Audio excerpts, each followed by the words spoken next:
Coming to you live from the Business RadioX studio, it's Franchise Marketing Radio.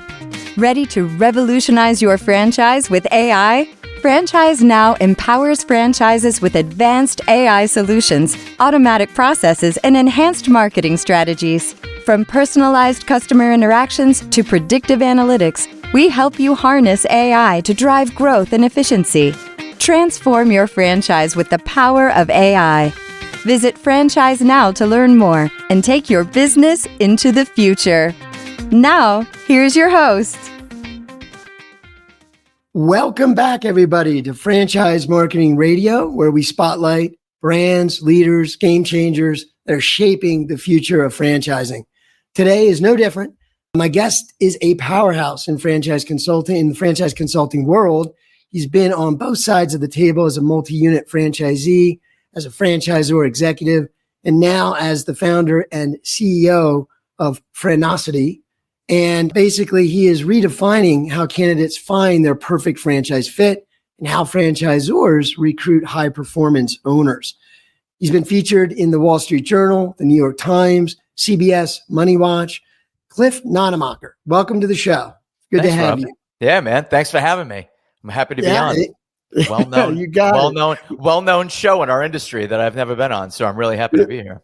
Very cool. I appreciate that. Well, I'm trying to keep making it known, so make sure you're sharing it out there if you enjoy the conversation. I usually wait till the end. I wanted to say that. But it's great to have you. Listen, one of my favorite questions to start with is always, and for those listening that just kind of sit on the fence for a while about, starting a business, you're not only helping people get into franchising and start a career as an entrepreneur, but you are one. And so you had to do that thing. So tell me a little bit of how this all started and how did you wind up where you are today? Yeah, I appreciate that. I mean, a lot of my clients are not, let's say, lifelong entrepreneurs. They were in corporate America. I was born a business person. Quite frankly, I knew as early as you can know what you want to do, that I wanted to be self-employed. I started at a very young age, raking golf balls out of country club ponds and selling them and cleaning them and doing all random things. I actually started literally right out of high school, Uber Eats, before Uber Eats even existed. So 1991, I created a food delivery company on Marco Island, which is 3 miles by 6 miles. And I delivered food using cell phone pager technology and then ultimately cell phones. I say ultimately cell phones because in 1991, you were between $1 and $2 a minute to use a cell phone. And it was the size of a handbag. It was large, right? But I actually had it. Believe it or not, my little island had a tower on it. So I don't know if you know Marco Island. It's just south of Naples, Florida. Yeah, you look like you know it. Okay. So I did that for years. I delivered hundreds of deliveries a day. I do believe, and I've said this publicly, that I'm the first subcontractor for McDonald's in the US. I had a dedicated cash register just to me. That's how many deliveries we were doing, approximately 100 a day just for McDonald's. We were doing 300 total. We delivered for Little Caesars. I made Domino's Pizza change owners, I think 3-4 times while I was doing it. Because remember, their whole value proposition is delivery. Well, when I was delivering, that's not a value prop anymore. Remember John's commercial today is, grab a bucket. Remember the commercial with, hey, we're Speedy, grab a bucket. The guy during a house fire and the firemen are like, hey, grab a bucket. Well, guess what? With Uber Eats, there's no more value proposition in delivering. So I started doing it 1990, 1991, started delivering auto parts, delivering prescription drugs. And then I got involved in the water sport industry because I was delivering to all the hotels, and the Hilton Grand Vacation asked me to put in bids for parasol boats, beach concessions. So I started doing that for years. I had operations on the the Jersey Shore, which would be Long Beach Island, LBI. I had operations in Marco Island Hilton, and I had operations at the Hilton Grand Vacation, and rented fleets of jet skis, catamarans, you name it, sold sundries. Literally everything that you could possibly do at a beach. Parasailing was one of our big operations because it's just more involved. That evolved into making money at a young age, which evolved into trading, which took me into investment banking. And then from investment banking, I had an experience in corporate America. That's my real first experience in corporate America. I'm now 25. I'm in a group. We're managing around 250 million. I'm with a group of guys called Comprehensive Wealth Management that operated within Solomon Smith Barney. Today is Morgan Stanley. And I had a moment with a boss, and it was kind of a weird moment where I asked him for a printer on our side of the building. He said, if you want one, you buy it. So I bought it. It cost me $250 to buy a cartridge for it. So I figured out how to refill the cartridge for really pennies on the dollar. And then I found a company in Australia that reverse engineered printer consumables, the inks, replicated anticoagulation agents, anti-corrosive agents, chip resetting technology where you put a little device on a chip, on a cartridge, and it would reset, head faking the printer into believing it was an OEM original equipment manufacturer. Right. And I ended up buying the rights with a partnership to the entire state of New York and Connecticut. So I began my entrance into franchising began as a master for the state of New York and Connecticut. And then, of course, I owned my own locations, and then I scaled 36 locations and then sold it, moved to Florida, and did it over again and started buying, failing. Now my focus shift with my now business partner, Justin. My focus now shifts to buying blood in the street. I want to buy failure, right? Because being an investment banker, listening to, let's say, Warren Buffett, you buy when there's blood in the street and you sell with the bugles. So I'm like, you know what? I'm going to start looking for really fundamentally sound franchise concepts that are bleeding. And I will pay them pennies on the dollar. I'm going to turn them around and I'll sell them for a multiple. And that's what we did. My business partner and I started buying gyms, and then we bought restoration companies, water, fire, mold, and biohazard. And we continued to scale from there. And then at that moment, Rob, we looked at each other and said, do you realize that we are buying businesses from people who had no business owning them to begin with? Okay, think about that. It's actually profound. And it was a moment in our career where we realized people do not have any adherence to due diligence. They lack discipline as investors. They are highly emotional and illogical. And I say this not to be sarcastic, but it's a term that I've come up with, which is this. Most people are broadly ignorant and narrowly intelligent. They're really good at what they do, but outside of that, they're kind of clueless. And I use the term ignorant being uninformed, not stupid, right? You're so right. if you actually break down what I'm saying, it's not to be mean. Most people are broadly ignorant, broadly uninformed, right? And narrowly intelligent. And that's what we learned. And then we realized we're going to create a consulting company. We are not going to have commission breath. And we are going to advise people properly on how to navigate this process, even if it includes talking them out of it and saying, you are not a fit. You're not a fit. And we do that more. Unfortunately, I guess it's the upside of being wealthy. We do that more than talking people into it, is talking people out of it and saying, look, you're not a fit. Like, you don't even have a voicemail recording. I mean, how do you, like, you don't even, not only do you not have a voicemail recording, your spouse's phone says voicemail is not even set up. Like, how are you doing this? Yeah. How do you live that way in this world? Seriously, it always blows my mind when someone wants to become a business owner and I'll call them up. Either A, voicemail full, or the subscriber you're calling doesn't even have a voicemail set up. And I'm like, what kind of business owner is this? Anyway. That's classic. That's my Cliff Note version of my journey, Rob. That's an amazing journey and worth the answer. Thank you for that. It's amazing. I think I remember early on, I told you my journey started in the 2000s. And I think one of the concepts, I remember being very familiar with those concepts that would replace the inks and how powerful that was. Fairly new then. But I mean, you sound like you might have been the first, hooked up with the first group. I was. But anyway, it was big then. Tip of the spear. Yeah. I was a very early adopter of that technology because I personally, I like to invest in two things: solutions to problems and good feelings. My parasail boats, my jet skis, all that stuff. Like, that's all good feelings. You're on vacation, spend, and enjoy life. Right. And then there's solutions to problems, which is, I literally just spent $100 on a black inkjet cartridge. It's like, can this really be worth $100? And the answer is no. It's like 90% water. I don't know if you know this. If you ever extrapolate black ink or toner or cyan, magenta, and yellow inks, if you actually extrapolate them, you're paying more for an inkjet cartridge than Chanel No. 5. Dude, it's crazy. It's ridiculous. It is ridiculous. Why they just kind of arbitrarily set that market. Those manufacturers are smart guys. They wanted to make sure they had a nice little cash stream in there. Thus the problem, and you solved it. Love capitalism. So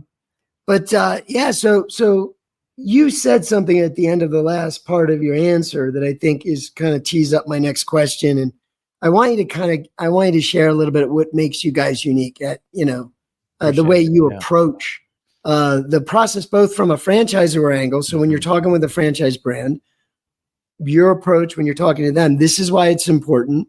And then when you're talking to a candidate, as you said, your approach is unique for them. And it revolves around the fit, right? That's right. It's getting the right people in the right position. And so how does that work? And how do you explain your unique process? Yeah, I would explain it. I think experience matters. And I think that our industry has a very low barrier to entry where you could just say that you were a displaced, corporate executive, and now you're going to become a consultant and begin advising people on how to buy a business when in fact you've never owned a business yourself. You're not entrepreneurial. You really don't understand investing, right? So when you really unpack all of that, you're like, wow, that person really isn't qualified per se to advise me on how to create wealth or how to create a legacy for my children and grandchildren, or really understanding even how to put the deal together, Rob. With my investment banking background, right, which was really extensive, and my entrepreneurial background, and the fact that I've owned about 12 companies to date and currently have investments in 2, both in the food and beverage space, it's just a force multiplying effect for our clients. Like, wait a minute, man, this is great. You're talking at a level that I haven't even heard from other consultants. And all you do is ask questions. It's seek to understand before being understood. Like, you just keep asking questions to understand, what are my investment objectives? Why am I here? Do I have a working spouse? Do I have cash flow? What's my financial situation? What's my risk tolerance? Right? I mean, it's so important. Where do you live? Where do you want to operate? What are the demographics of that community? Let's look at discretionary spending. Nobody's doing what we're doing. Risk mitigation strategies, exit strategies, liquidity events. How many little birds do you have chirping in the nest versus being an empty nester investor? These are game-changing questions that the average person, unfortunately, is not asking. Here's a perfect example. Right before today, just meeting with you, it's a perfect example. I met with a guy. He's like, yeah, nah, man, I've already spoke to like 3 consultants. I'm good. I'm like, well, you haven't spoke to me yet. So let's discuss what you're trying to do. So he goes into, he's like, I already know what I'm doing. I'm buying this pressure washing brand. It was presented to me by a broker. I mean, really cool. They do some biz dev. They generate leads. I go, who's involved in this business? Tell me, let's just level set for a minute. He goes, oh, it's me and 3 other guys. I go, so it's 4 people? He goes, no, it's 3 people. I go, okay, it's 3 investors. And do you guys want to make a living? He's like, he laughs at me. I go, what is your earnings history? What lifestyle are you accustomed to? He goes, all of us make 150 minimum a year. I go, okay. So the 3, you just went off camera. So the 3 of you are going to pool your resources. You're going to invest in the lowest barrier to entry business called pressure washing, okay, which is a commoditized business mainly based on price, which means low price wins. Low price wins equals low margin equals good luck. Yeah. And he's like, holy shit. I go, why don't you be disciplined and say this as a starting discipline as an investor? We are only going to look at businesses with a $1 million minimum, item 19, in the home services space. Like, that right there is game. I know to you, it may seem deceptively simple to you because you're in our industry and you're like, there's no revelation there. Rob, to the average investor, that's the difference between failure and creating wealth, was that little bit of advice to say, time out, slow down, stop talking about brands, and let's start talking about you and what you want and what you like and what you need to earn. And it was like, I can't even believe it. It's like, I'm so glad I took your call We had a very lengthy conversation after that about what's trending in the United States, what he should and should not be looking at, and why I like certain things and don't. So experience, right? We live in a time now where millennials want to graduate college and be CEO. Like, that's what that time we live in. There is so much to be said for experience. I love a gray-haired doctor. I love someone with battle scars. I love wisdom. I love life experiences. And what's that worth? You know, to me, it's invaluable when you're getting advice from someone that actually knows what they're doing and is going to keep you and your family out of trouble. Yeah. So, Rob, I could make an episode out of the value that we add. I have a ton of experience negotiating commercial leases. And when it comes to brick and mortar brands, I could tell you that there is a gaping hole in brick and mortar lease negotiation in our industry. It's actually disgusting. It's disgusting. Yeah. Go ahead. No, I was just going to comment on you had said a little earlier that, you know, it's probably pretty obvious to me, right? Kind of thing. And I'm thinking, no, man, the way I think math, the simple idea of understanding math and then being honest, like you said, you got three people that need to make a certain amount or would guess that you'd be more comfortable making, and not the same amount. If you're going to start a business, there better be some serious motivation there, because making the same amount will never get you through. Not in my experience.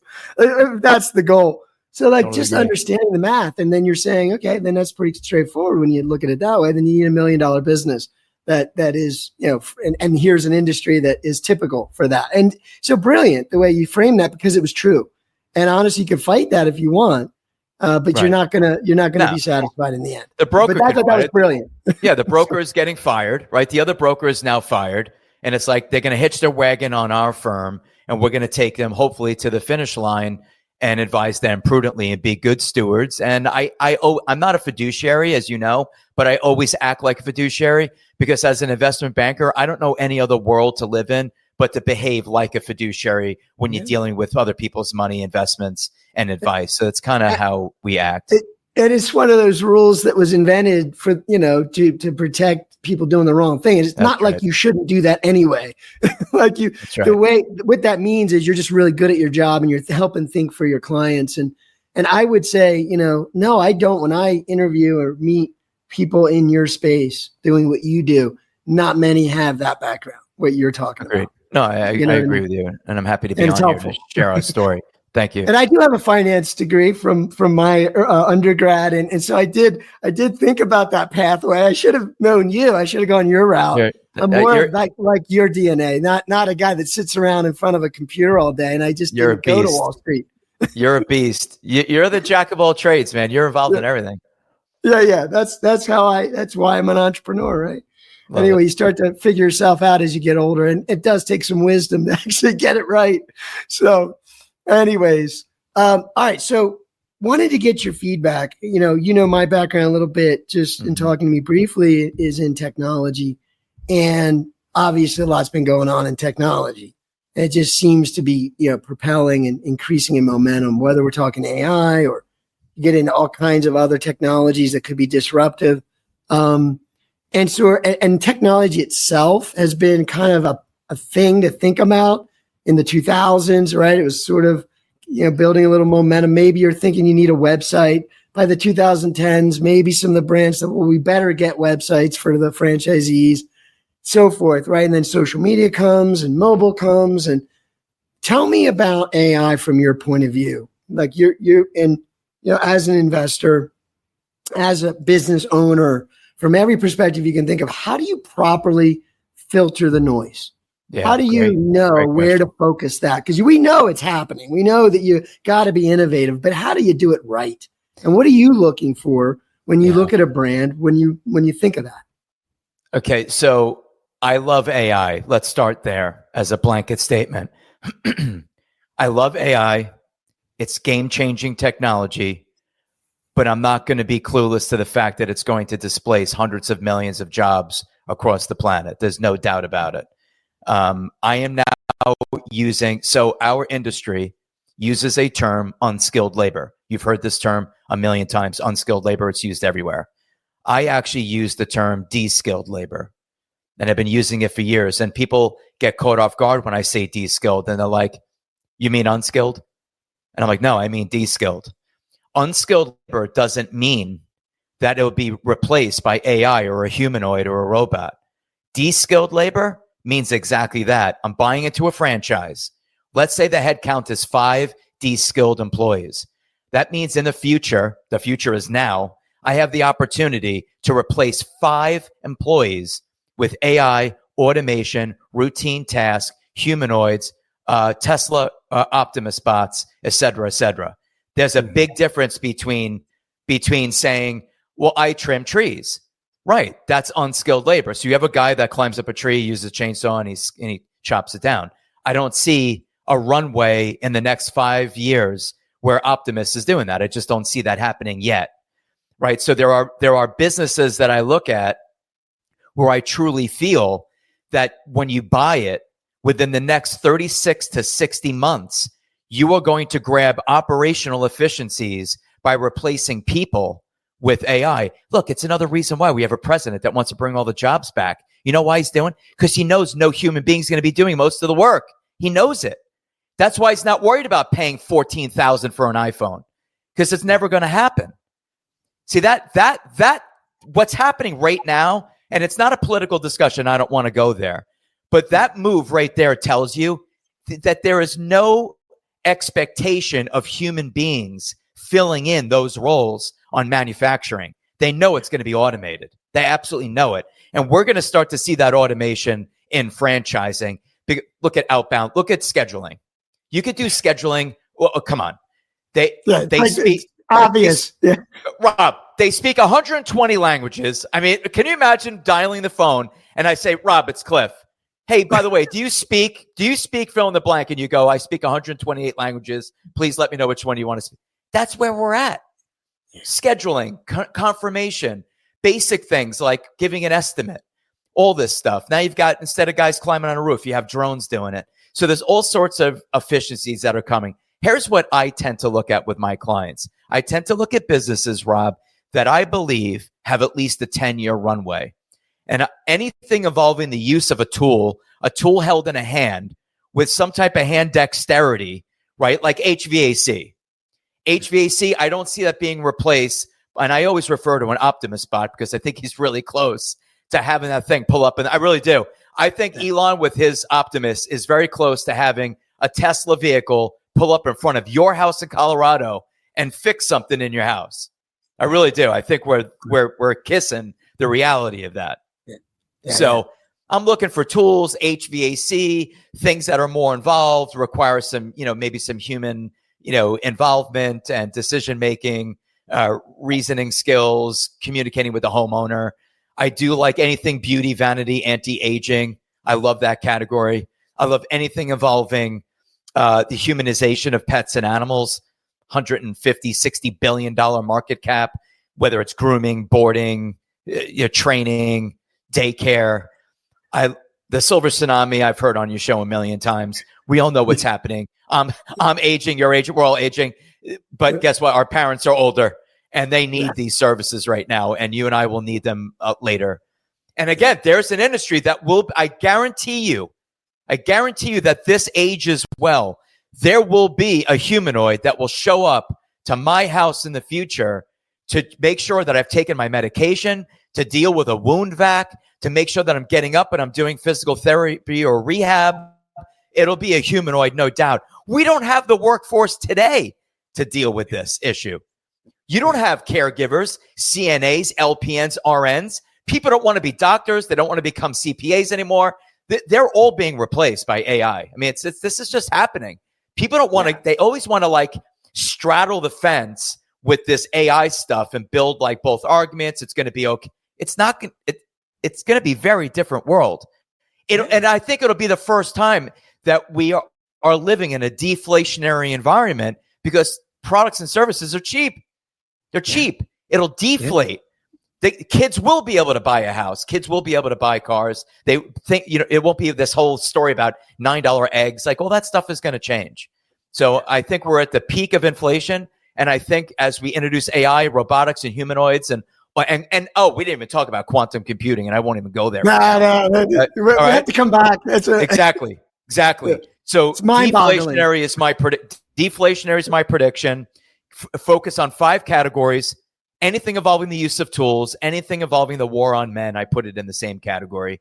I call it the feminization of men in America. They can't use tools. They have low T, low sperm, right? So disaster, franchises, backfill solutions, anything involving the silver tsunami, anything involving the humanization of pets and animals, anything involving anti-aging, biohacking, peptides, NACs, testosterone therapy, and anything involving youth enrichment. I'm all in. I'm going long. And I think you have a 10-year runway before you're disrupted. Yeah. Well, that was beautiful. Thank you. I think we need to write some notes down if you're listening. Summarize this bad boy. But that really does sum it up. I'm paying attention to what you're saying, and it resonates with me 100%.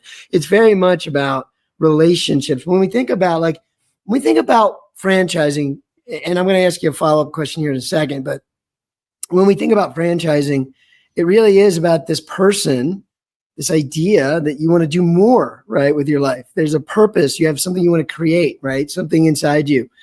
I feel like the future is you're not going to have a choice. You're going to have to figure that out.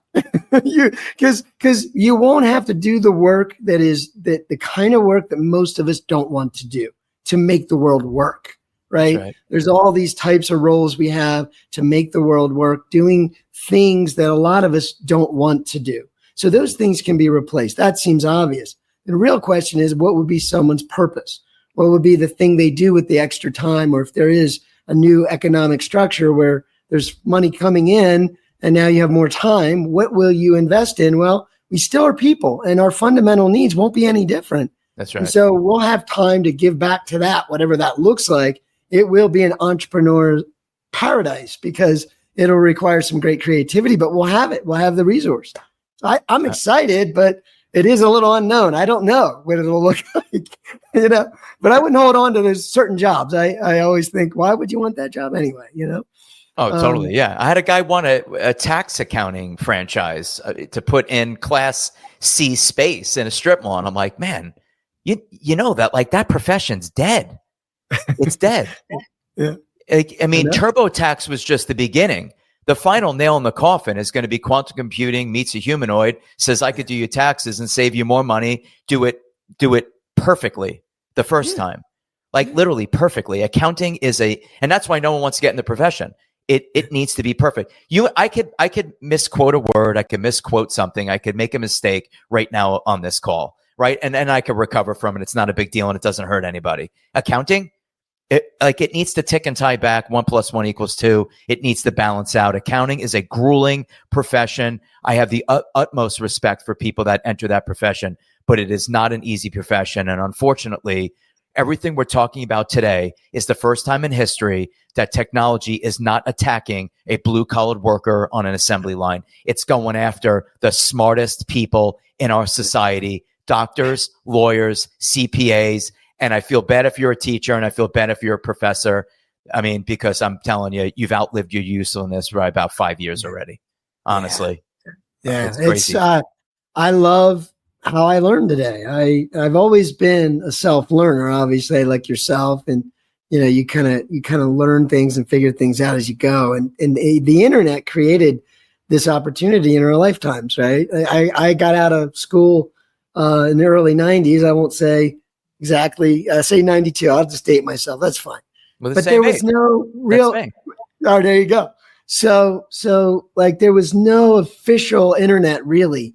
When I left school, we weren't using it. We were using computer processors to write papers and print them. And so here you go. As soon as I get out, we're now in this world of wireless and the internet emerges. And it was for someone who wants to learn and evolve. It was beautiful, right? And now AI takes that to a level it's amazing to me how much I can learn in such a short period of time. It really will benefit all those that know things. So people our age really have an advantage if they open their mind to it. That's what I share. I agree with you. Is that because it makes you smarter, but you got to kind of bring your own smartness to it still. And that helps create even better results. But anyway, big fan of it. But I wanted to circle back because you guys really, you said earlier, just because you're a corporate executive doesn't mean that maybe it's still not a fit, right? There are some attributes. And I know for me, I learned it the hard way because I did get into the corporate world. I was in tech. I enjoyed that. But at the same time, it was still a corporate job. Right. And I was in sales and a lot of those types of positions. So it was more of a do-it-yourself thing, but it's not the same as business ownership. So it took me some time to kind of figure that out. Tell me, when you're getting to know a corporate executive or someone coming from that space, what do you try to find in themselves? What do you help them try to see so that they know they can make the right decision? This is probably one of the most popular questions, I'm sure you would agree, on anything involving franchising and business ownership. The flip side to this would be, how do you know how to hire people, right? It's always about people because it's business. People, product, process. You just described business. So I've listened to a lot of these podcasts, Rob, and it's interesting that everyone really has the same answer. Follow a system. You got to be coachable. You have to be all these things. I'm going to tell you something I learned years ago reading a great book by Jack Welch, who I'm a huge fan of. Jack Welch has probably groomed and created more CEOs than any single person in corporate America history. He's a beast. I love his teachings. I love his era and the way he ran his companies. This is interesting, and I think the audience will benefit, from this conversation.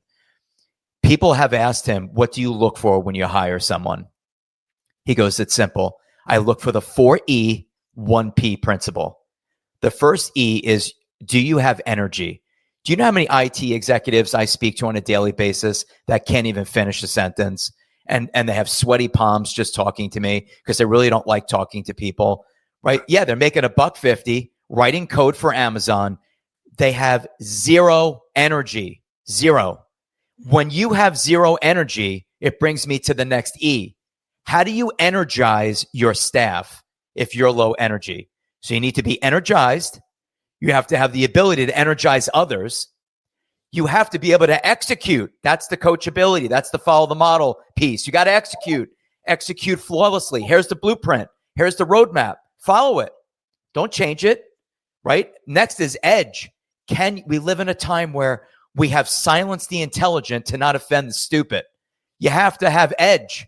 You have to be able to make difficult decisions. You have to be able to tell someone if they're not coming to work on time, if they're not doing the right job. You have to be able to make difficult, edgy decisions in business. And last is P for passion. People, employees, and others follow passionate people that speak with conviction. They will follow you off of a cliff. And to be a good leader, to be a good franchisee, it actually drives me nuts to listen to podcasts where industry professionals, you need to be coachable. You need to follow a proven system. It's like hiring a consultant. What was that famous quote? Even a broken clock is right twice a day. That's like the broken clock thing, right? I love it. Like, you got to be coachable. Yeah, it's like, no, you got to have energy. You have to energize your employees. You have to be able to execute flawlessly. You have to have edge. You got to make difficult decisions sometimes, and you got to be passionate. To me, that's everything. I wish I created it. I didn't. It comes straight out of the book Winning by Jack Welch, and I've lived my life by it. My answer. He is probably, at least in my lifetime, he probably was the most famous CEO. And I know a lot has evolved now. We're getting older. But when I was a young guy, he was the guy. So yeah, I know. What an no one even amazing talks about him. Yeah. I know. My goodness, I don't think you need to hear anything else than what you just said. And the question would be that first one. If you don't have the energy, maybe why is that, right? And that answer tells you if you can move forward, because you got to change that one thing. And if you can't change that, maybe you're not interested enough. Maybe you're not willing to take the risk. But you got to know, will you have that energy? And will you have that energy when you're faced with the adversity of starting a business, right? Rob, the day-to-day. Do you know how many times we will refer a client to a brand? The brand will call us back. Hey, listen, I just spoke to blank. Man, not a fit. What happened? really low energy, no questions. It seems like complete disinterest. Okay, you just heard what I said. Ready? We call the client. How'd that call go with brand A? Great. Wait a second. I never understood this quote. These two stories can't be true until you get in this business, right? Yeah. So I'm like, wait, so you think it went great? Oh, I thought we had a great call. I scheduled my next call for next week. I can't wait. Mm-hmm. Listen, they think you have no energy, you have no enthusiasm, you ask no questions. Now we've got to coach this guy. And here's a lesson to everybody. The buyer's attitude is, wait a minute, I'm the buyer. If I want to buy their franchise, I'll buy it. I'm like, no. This is a mutual evaluation process. You're looking at the brand and the brand is looking at you. You're looking for fit. The brand's looking for fit. And so far, they want to close your file and never talk to you again.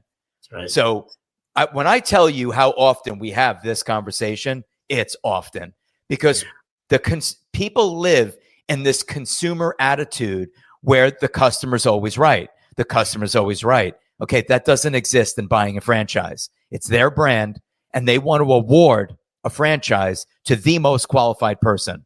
So jack up your energy levels, show some enthusiasm, do some homework, do some research, and ask some really good questions to show them that you have a relative degree of business acumen and you can manage this thing. And it's amazing how many people just go into this like, I'm the consumer. He who has the gold rules. Wrong answer. Yeah, man. Totally wrong. And I'd still question why are you there? Like, it's hard for me. I always joke when I'm on this show. I'm like, usually by the end of the show, if I'm ready to buy the brand, you know what I mean? Like, that's normal. I feel like this is an awesome business model. Like, I love talking to the CEO or whoever it might be because they're fired up about their brand. I mean, you got to figure out why aren't you there? And I know the coaching can still be necessary. And for a lot of folks, that'll be fine. But man, you should almost have it out of the gate. And certainly you're not going to affect anyone around you. And that's a very difficult thing. In sales, it's all about confidence. And as you said, until someone does make a mistake, most will listen and believe in you, right? If you are confident and you can have that energy, right? At least give you the chance to go a little deeper with your conversation. So true. I used to tell my team all the time, the prospect can't get any more excited than you. It's impossible. Yeah. You set the tone. You're setting the energy level. They know when you really like a brand and you really know what you're talking about. And the prospect also knows when you don't like a brand and you have no interest in it and you're uncomfortable presenting it. So the prospect can't get any more excited or disinterested than you. The Fran Dev director sets the tone. The broker sets the tone on the brand presentation. So I completely agree with you. That's so cool. That's what it's all about. That's why I'm in this business. I like energy. I need to get it or give it, but I do like to be around it. So with that thought in mind, when you think about emerging franchisors, okay, and there's probably a loose definition of that. I would say under 100 units, let's say. Okay. Certainly there's the kind that just getting started, and that's a certain equation. But just keeping it however you want to answer in terms of emerging, but what do the emerging brands have to think about with sales and marketing to ensure they're doing what we're saying? They're finding the right fit. They're building the brand early on, right, to get the right momentum. But how do you advise franchisors when they're hiring you to kind of partner with them? What are you looking for to make sure it's someone you want to recommend? And how do you kind of deal with these emerging guys that might be somewhat new to what they're doing? Are you talking about acquiring customers or acquiring franchisees? Franchisees, like when you're talking about franchise expansion and getting more franchisees, and they're kind of in that phase where they're not quite all the way. They have to keep bringing in franchisees to keep things running. Mm-hmm. They're not sufficient with just operational revenues, right? So they have to recruit. And so there's a little bit of a pressure there, right? Yeah, and totally. So, but they have to. So what do you advise them on, and what are you looking for before they're in your portfolio? Yeah, I mean, right. I'm not under 100. I'm okay with. I have concerns with brands with less than 20. I think that there's huge flags there. Most brands will never, as you know, see 100 locations operating in their lifetime. A lot of brands will never see it, like ever. There's just too much attrition. They're just on a treadmill. it's 5 in, it's 7 out, right? So a lot of brands will never get there. But if a brand has 20 locations, let's say, and they're scattered about the US, so we have different markets, different demographics, different climates, and we have proof of concept, which is another thing I'm looking for, which is proof of concept. Yeah. Telling me you have a great brand in, Southern California with household income of 250 and a surrounding 5-mile radius, that's not exactly proof of concept that's going to work anywhere in America. And I see these brands popping out. It's like, yeah, we're doing $2.5 million with massages in California. Yeah, put that in Illinois and you'll drop down to 600,000. So it's like these certain markets, they just are not replicable across the United States. So I'm looking for brands with tight leadership. I'm looking for brands that get it. And when someone gets it, you could have a couple of conversations and that these people are in franchising for the right reasons. And many people become franchises for the wrong reasons. You have to have an undying devotion to not only the brand, but the people put up their life savings to buy it, right? You should be sleepless at night when you have franchisees that are failing, literally sleepless. If you're not, you don't care enough because here's the difference. Franchisors that obsess over their royalty collection and top line, they need to pivot and start obsessing over the bottom line of the franchisees. And that becomes a self-fulfilling prophecy. And that's when franchisors get it, when it's less promotions, less driving revenue. Revenue's great. Bottom line's better, right? I don't need to do 10 million a year and net 100 grand, right? Okay. Give me $1 million with a 20% net and I'm happy as hell. So a lot of these brands just keep driving. It's like you're not focusing on efficiencies and all that stuff, which means you don't have a tight ops department. You really don't know what business you're in. You only own one corporate store. You're still not in the trenches. I love brands that eat what they cook, which means they own and operate the business that they're selling. Nothing drives me crazy than when I meet a franchisor and they're like, well, my place is 6,000 square feet. Okay, what are you telling franchisees to do? 1,000. What is your revenue? We're doing 2 million out of 6,000 square feet. Right. And it's like, what are they doing? Well, they're doing 400 or 500, but they're ramping up. I don't like brands where you're selling something that isn't what you created and doesn't resemble how you're making 2 million. I don't like weak financials yet. And in this case, never. I don't like weak financials. I think a lot of new franchisors, they're not properly capitalized. Some of them are worse capitalized than franchisees that are coming in. The financials are audited. It's on full display in the FDD, and they're weak. And they need to really go out, and someone needs to educate them on, you're going to need to get some cash and do a funding round because you don't have enough money to add the infrastructure you need to add. As David Barr quite rightly says, you are in franchise hell from 0 to 100 locations. It is a very difficult place to be as a franchisor, and you better be properly capitalized to get through that growth phase, right, where royalty collection starts to catch up. Yeah. So, I mean, there's a lot of things that we unpack, just the executive team, the ops team, the training. And you want to know something, Rob, where we get really the best information is a term you've heard called trust but verify. So I'll trust the executive team, but I'm going to verify everything they say with their franchisees and find out, is this system healthy? There's only 20 people to call in this example. Are these 20 people happy? Are they validating? Are they recommending people buy this franchise? Validation calls are some of the most powerful due diligence calls you could ever make when you exit the franchisor. The system will tell you with blinding clarity and honesty how healthy the system really is. And I love that. Absolutely. And that's one of the challenges, right? And that's why what you said earlier is so blunt and so obvious and so right. And that is, if you're in that stuck mode where, okay, there's some mistakes and maybe some of your franchisees didn't perform as well over the last however long that was, you have to invest in the business, right? To get over that hump. You have to innovate. You have to put the investment in and show the network that you're doing it, and then tell the new candidates that's what you're about, and move forward, right? You can't get away from that, right? Because it is so obvious. If things are going in the wrong direction, it's very much amplified to anybody that's coming towards you, and it becomes very hard. But it just comes down to, and I've been involved with brands that have turned themselves around because they invested. And that's the bottom line. You just got to make it better. And if it wasn't perfect, you can say, well, we weren't perfect. We're going to make it better.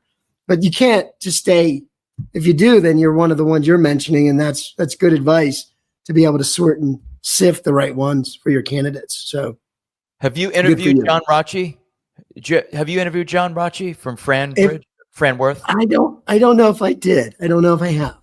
He said something years ago at a convention I was at. He was a panelist. And he said, in my corporate office, I have a picture of every franchisee wrapped around the perimeter of the wall. He goes, and it breaks my heart if I ever have to take one of those pictures down. And the way he said it, it was genuine. He obsesses over the success of his franchisees.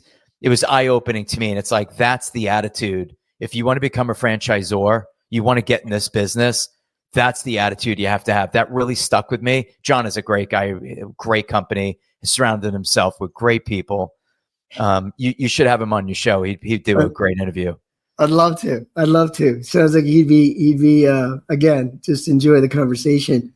But most of the guys I do interview, it is in their heart. Like they're one of the best upsides of becoming a franchise brand, a franchisor, is the gift of helping other people change their life and do that thing, that gift that we just talked about, coming from the corporate world into business ownership. That is a big deal for folks, right? Not just talking about the financial side, but it's a big deal in what they're trying to do with their life. And so the franchisor should love that. And it should be one of their favorite things is when they see successes and breakthroughs and it pains them to take a picture down. So very cool. So as we wrap things up, I appreciate you. And I told you we'd keep things to an hour. We could probably talk for hours. So do enjoy it. And we'll have more of these. But I wanted to kind of talk about your podcast. And I know that, you have some interesting guests on the show. And it's, I want to make sure I get the name, Pursuit of Profit, right? That's right. Yeah. And I wanted to just kind of say, out of all the guests you've had, is there anything that you just picked up and thought, man, I love that? Was it one of anything you could think of that you wanted to leave with our audience that just I'm sure there's a lot of them, but there is a lot of them going through my head. There are some standouts, where I don't interview franchisees. I interview founders or C-suite franchisors. If a franchisee comes on the show, they have to be like 10xing the item 19 earnings claim. Okay, so you got a visual. I have an opportunity to bring this couple on the show. I'm blown away by these two. They're with Express Personnel, as you know, probably one of the best multi-billion-dollar staffing franchises. These folks are doing $70 million a year. 70. And I have both of them on camera on the show. They are and I say this respectfully, they're as ordinary, right, as you can get. It's not like, yeah, that's because they're from Goldman. Oh, that's because they went to Wharton. No. These are regular people that evaluated some franchise concepts. She was already in staffing. She actually met her husband because he was an employer and she would bring him donuts and stuff like that. And it's like, how did you scale the business? And it's like the franchisor covers our payroll for 90 days. A lot of people don't know this. It's one of the reasons why most people in staffing fail. They can't front the payroll to their entire organization and then carry the account receivables waiting for the money to come in from the law firm, the accounting firm, the engineering firm. Well, guess what? Express Personnel fronts all of your payroll for 90 days so that you could get your invoices out. Yeah. And it's like with that, we were able to scale our little business. I want to say they're in Michigan. It was either Michigan or Illinois. 70 million. And here's the assumption. I go, clearly you're number one in the system. They go, no, we're not. We're number two. I'm like, get out of here. They go, yeah, there's actually someone bigger than us. So investors come in. I don't want to pay more than 6% royalty. You're looking at this all wrong. Price is only an issue in the absence of value. I will pay a 30% royalty if you could get me to 70 million a year as a regular husband and wife team grinding it out somewhere in middle America. Come on. This is the greatest business methodology ever invented to create wealth. It is the single greatest model to collapse time and to create wealth without inventing anything. Nothing. You've invented nothing. You go from your corporate America job, hate it, boss underpays you, 2-hour commute round trip, you slip into a franchise, you have all the answers to the test and start scaling it. It's the best. This is the best life ever. It is. Yeah. It is the best life and best business methodology ever devised. And I echo your comments on capitalism and franchising and free market. I mean, come on. And I love my quote, and I know people who listen to me, I like you say this all the time, but it's the truth. Ralph Waldo Emerson said, if you think becoming a millionaire in America is difficult, you haven't tried, period. Yeah. And I love his quotes. But, you know, to me, franchising is like America, right? It's the American dream. It's the middle class. It's the, you know, really most of the economic output is from small business, right? We think it's big corporate, but it really isn't. It's the small bit, and franchising is such a big chunk of that. But I can't think of another way to get into business that actually works, right? Where things like that, where they say, we know cash flow will be a problem in this business model. If we can solve that problem, to give a 90-day float, solve that little innovation. I don't know if that was from the very beginning. It doesn't matter, but the point is it's innovative. But they knew that would be the stumbling block. That's the beauty of franchising. And I always say it, not only the innovative business models where they already know what problems you have to solve, but it's also the network of people around you. And I know you've been in a lot of groups, a lot of business people. You've learned from a lot of people. It's not free to get coaching or to be in a mastermind or to learn from another guy that does similar things or can help you. To be or in a network like that with that kind of talent and to learn from it. Again, that's what it takes to be a business owner. That's what it takes to be successful.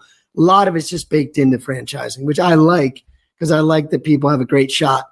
Again, if you haven't tried, if you think it's hard, you haven't tried. So, and work with a guy like Cliff, because you do need to find the right model because it can be extremely hard.